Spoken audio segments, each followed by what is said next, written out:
Hey guys, what's up? Scottish Duck here once again.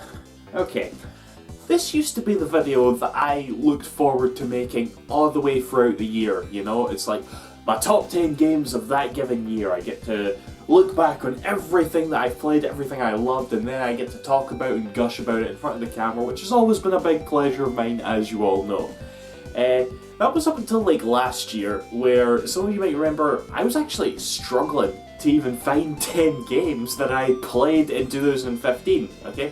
Not that 2015 was necessarily a bad year, it was just like, I got to a point where I was so out of like touch with, I guess, AAA gaming, because every AAA game either had like, you know, a shite season pass, microtransactions, way too much DLC, pre-order bonuses, and like just all this other stuff that you sort of associate with modern gaming that really just like drags me down, because I tend to like stay away from stuff like that, okay? Not 100% obviously, because it's almost impossible to avoid it, but if there's a bit too much of it weighing me down, I'm just like, nah, I don't need to play that. So yeah, here we are at the end of 2016, and I actually do have 10 games that I really enjoyed, which is a bit of a shocker really, but there you go, eh? They're sort of in order, you know, sort of. Probably no, I don't know. Either way, these are the 10 games this year that I played that I consider to be my favourite. So, with that said, let's get into it. First up we're going now, this one is definitely out of order, I'm almost certain that it is.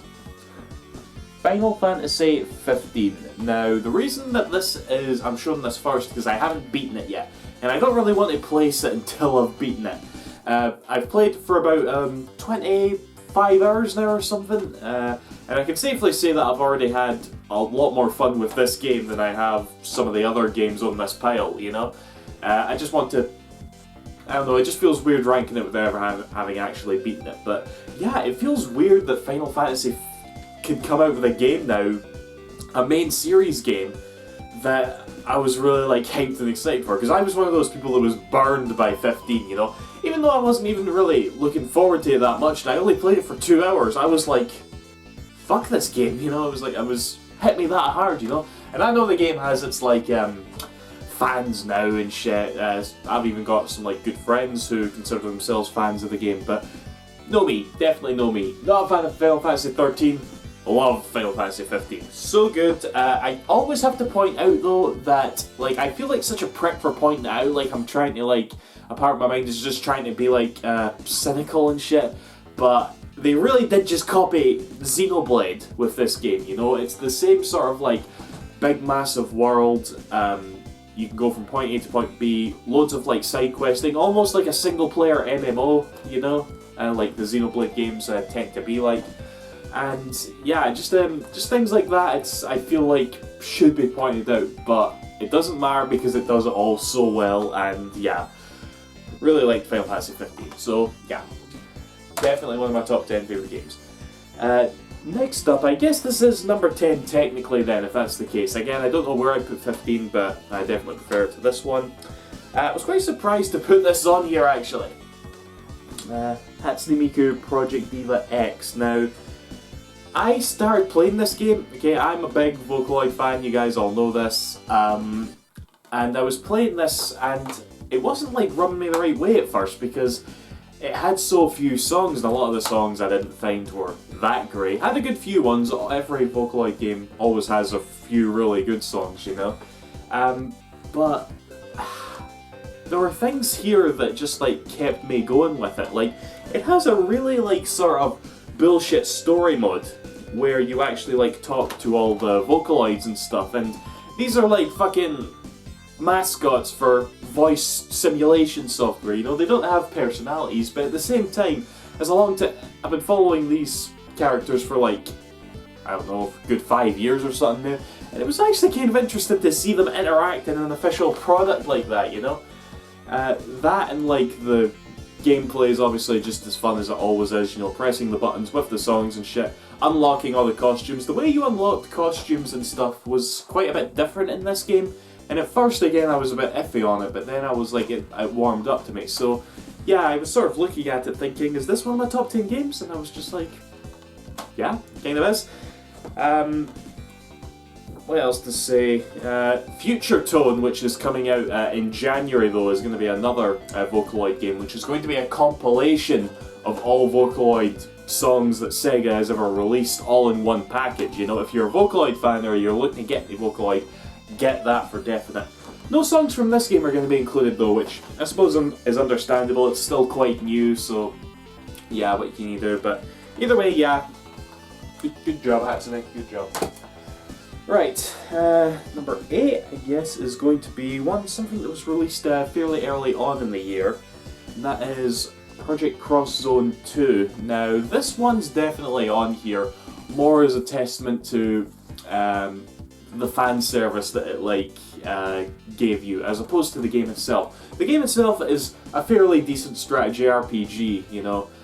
Very similar to the first one in that sense, but this series as a whole, I guess, is just something you play for the fan service, and that is something that I definitely did enjoy, especially when it includes some of my favourite characters of all time, as like Kazuma Kiryu, Ryo Hazuki, Phoenix Wright and all that. You know, it was like...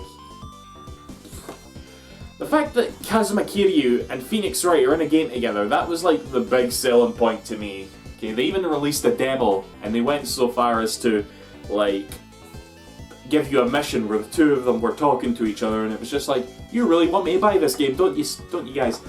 But I did, and I played it all the way through at the end. Very long game as well, you know, very, I don't want to say grindy, but definitely a large time sink for definite. And yeah, again, you don't, it's not for everybody, definitely not. If you are into, like, you know, Capcom, Sega, Namco, and the franchises they put out, old and new, then yeah, definitely give it a go. Otherwise, it's like fairly mediocre strategy game, but whatever, my list. Okay, next we have I'm surprised how low this is going. Some of you might be surprised at how low this is going onto this list as well. Ratchet and Clank 2016, the video game based on the film, which I've still no seen. I can't believe I've still no seen this Ratchet Clank film. You'd think I'd be all over that shit, but no yet. Can't say I have. Yeah, this is definitely the best Ratchet and Clank game we've had since like A Crack in Time. A Crack in Time was kind of like the end of Ratchet for me. You know, every game that's came out since, I've been like very critical over. I find stuff that I'm not really that fussed about in that. But this came out and it's definitely the best. Is it as good as the past games though? That's the question that keeps grating on me. Well, it's not really a question because no, it's not as good as the past games, you know? At least to me, and I can't get like that like perception out of my mind. It's like, oh, it's not as good as these games, do I even like it? But I do really like it, I love it, you know? This is a remake of one of my favourite games of all time, you know? You go for all the levels again and it's just the same, but it looks so much nicer. You've got all the great weapons and stuff that you want to continuously upgrade, all the nice little mini games, and again, just like all this stuff that I love about this franchise so much is here and it's wonderful. It's just a wee bit too short, okay? I've always said, right, Into the Nexus, which was like released on the PS3 like a few years ago there, to me that was like a third of a Ratchet and Clank game, you know, way too short to even like consider anything that I really want to get into that much.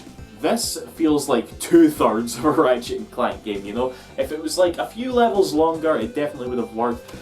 And I guess that's the other thing as well, the fact that it is a remake and the original game had 18 levels, and I think this only has like 12 or something, not all of them anyway, definitely not all of them. As well as some levels that you didn't even like get in the original and shit, but yeah, it's just a bit too short, and that fact keeps weighing me down, so I don't put it as high as I should, but I still love it. In fact, when I was like bringing out the games to make this top 10 list, I actually popped this back in and I got the Platinum Trophy just last night. Took me ages to get it, but you know, I gotta get those Platinum Trophies.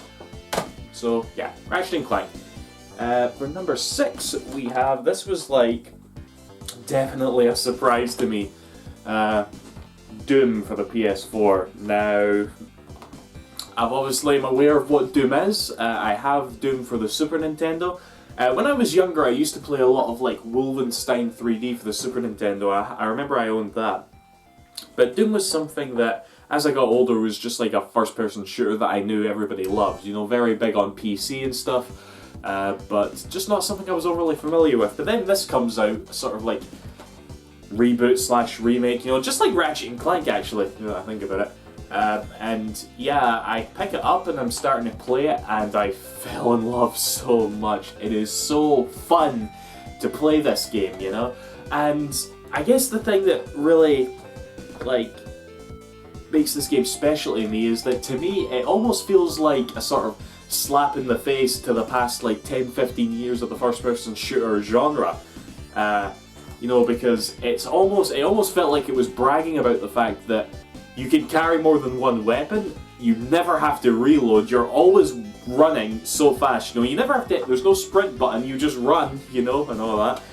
And yeah, it's just so much fun as a result. It even feels like Metroid Prime in some instances to me, you know, the exploration that you do and stuff. But definitely the heart of this game is taking down all the beings of hell and all that, and just like, it looks so good. It's just so fun. Yeah, it was just really good. I just really like this. I want to try out Titanfall 2 because I keep hearing Titanfall 2 is the same sort of style as this, you know, a really fast-paced first-person shooter as opposed to something more slow-paced and modern, like I guess Battlefield 1 and stuff. So yeah, Doom definitely in my top 10 for sure. Whew, right, so we're down to the top 5 now, and to kick off the top 5 we have Uncharted 4. Now, I've said even before this game came out that I've pretty much accepted that Uncharted is the best thing that Naughty Dog's ever done, which sounds weird coming to me, having grown up on Jak and Daxter so much. You'd think that'd be my favourite, but no, Uncharted definitely taking that over for me, you know. I love so much about this series, the characters and all that. It's like, it's gonna remain special in my heart. And when Uncharted 4 got announced, I almost felt like there was almost a bitterness in me because, oh, you're making Uncharted 4 because it's so successful. Why don't you make Jak and Daxter 4? Because I'll still take that in a heartbeat. But no, they were making Uncharted 4. There was a fairly big gap between Uncharted 3 and 4, it just felt like they were doing it for the sake of it.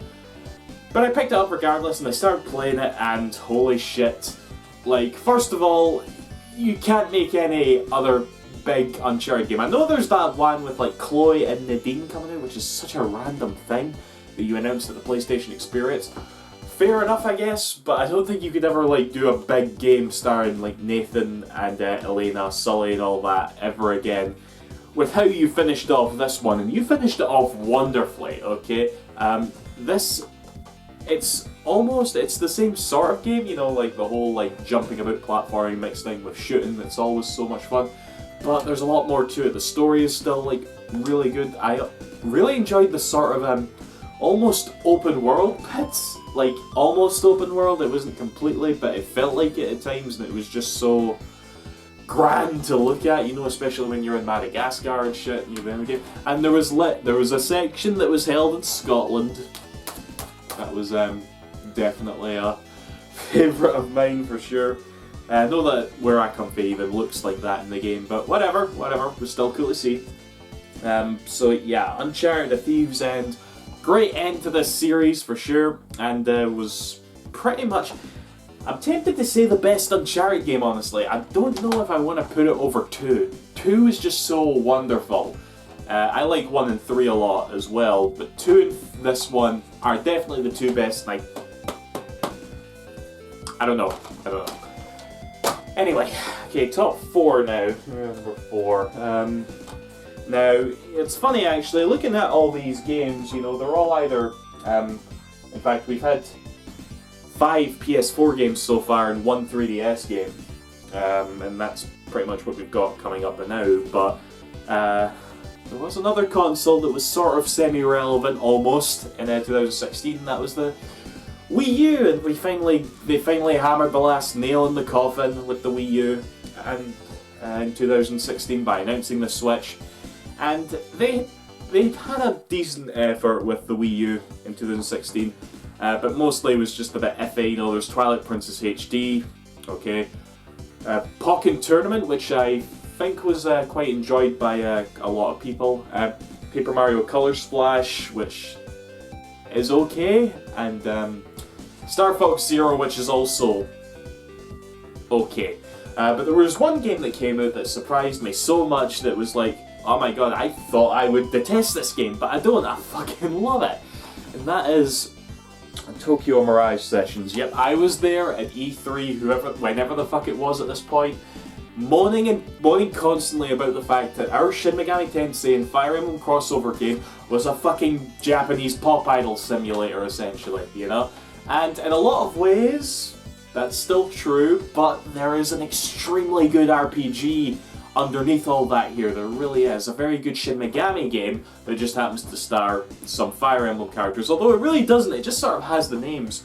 In fact, the more I think about it, the more I realise if Nintendo hadn't like allowed Atlus to use their Fire Emblem characters, there's no way this game would have been made, because you could tell a lot of production and a lot of like time and effort went into this game, and I don't think it would have been wise for many developers to do that with a Wii U game, especially when this was getting developed, because obviously the Wii U was always constantly on the decline, sadly, and yeah, you had to, probably developing for a console like that would take quite a toll on you, but Nintendo stuck to this one, and the other really bad thing is I don't even think it did that well, which is again so upsetting because it's really, really, really good. I highly recommend that if you still have your Wii U cutting about, you know, go for this. I didn't expect to have such a good time with the Wii U until like Breath of the Wild came out when I started this, and I did, you know, so I love this game, I really do. Still weeb as fuck though. People get annoyed when I say that, but it's true, so yeah. Right, top 3 now. This one is one that I have talked about extensively, so I don't think I should say too much. Dragon Quest VII, I can never remember the title, Fragments of the Forgotten Past. I put 100 hours into this. I like Dragon Quest. What can I say? I like Dragon Quest, damn it. This was a Dragon Quest game. Yeah. Did you see all that Dragon Quest XI stuff that came out? Bro, into it. Oh, can't wait for that game. Dragon Quest VIII comes out at the beginning of next year, you know. Dragon Quest VIII is my favourite Dragon Quest game. Dragon Quest Heroes 2 got announced as well. You know, I love Dragon Quest Heroes on the PS4, it was fucking amazing. There was that Dragon Quest Builders, which maybe I'll pick up, I don't know. A lot of Dragon Quest to get excited about, and Dragon Quest VII was one of my favourite times this year. Yeah, okay. Now, number 2 actually was, in fact, I don't have it in my hands because it was digital only. That was Ace Attorney, Phoenix Wright, Spirit of Justice. So yeah, a lot of you probably saw this coming. I can't remember. I probably did do a review / thoughts on this game. I probably did. So to repeat what I probably said in that video that I probably did, I loved it. I thought it was like one of the best games to come out since the original trilogy. As good as the original trilogy, quite frankly, you know. Yeah, I've gushed about the game so much to myself and with friends and that I'm very happy to put it here at number 2. I remember back in like 2013 I put Dual Destinies, the game that came before it, or was it 2014? I don't know. Whatever year Dual Destinies came out, I remember putting that up at number 1, you know? And this game is definitely better than Dual Destinies, and that like there shows me just how much I really did enjoy this year, honestly, you know? That a game like that could come out and it's not even number 1. It's pretty good, it's pretty good. It makes me feel good about how much there is to look forward to and stuff, you know? So yeah, Ace Attorney Spirit of Justice. One thing I don't think I did mention about, and one of the factors that probably makes it so that this game isn't number 1, is the fucking DLC case. The DLC case was garbage. It was the worst case ever in an Ace Attorney game. It blows my mind that the rest of the game could be so stellar, and the DLC case comes out and it's like, this is the game that you locked behind the paywall. This is the case you locked behind the paywall. It's unbelievable, like, but whatever. The rest of the game is good, so yeah. And number 1, a lot of you could probably guess it. I've I've actually got a couple of videos planned for this one that I've been meaning to do, and part of me also thinks I'm jumping the gun by immediately putting this at number 1, but I think about all the games that have meant something to me this year, and it just feels right to put this at the top. The Last Guardian, and this is like the slip that you got in this, with this version, I don't know. Yeah. I want to do a full video on this game, but I've been having troubles doing it because I feel like there's so much I can say about it. So much that really met my expectations. So many things that even frustrated me with the game as well, you know. But overall, after beating the game, I only have the best of memories with it, you know. Like, something that I would gladly put up there with Ico and Shadow of the Colossus, two of my all-time favourite games. I know it's not special to say you liked Ico and Shadow of the Colossus now. I remember back before Shadow of the Colossus came out, and I was like playing Ico constantly, you know, like nobody knew what Ico was. You know, they were definitely two cult games that just over the years have garnered, you know, such a big audience, and the fact that this game became such a roller coaster of emotion and waiting for like it to come out and stuff, for it to now be out is just like unbelievable to me. And I've been playing it, I'm on my second playthrough of the new, and I'm still enjoying it, you know. So, Last Guardian, again, I feel like I'll try to elaborate on in an actual review video, but either way, this is the number 1 pick. Sorry if I'm not explaining it that well in this video, but yeah, I do want this to be number 1, so that's that, guys. That was 2016. Hopefully 2017 is still alright, you know, we can only hope. But for now, I gotta get back to Final Fantasy 15 pretty much, so yeah. See you guys, thanks for watching. Bye bye.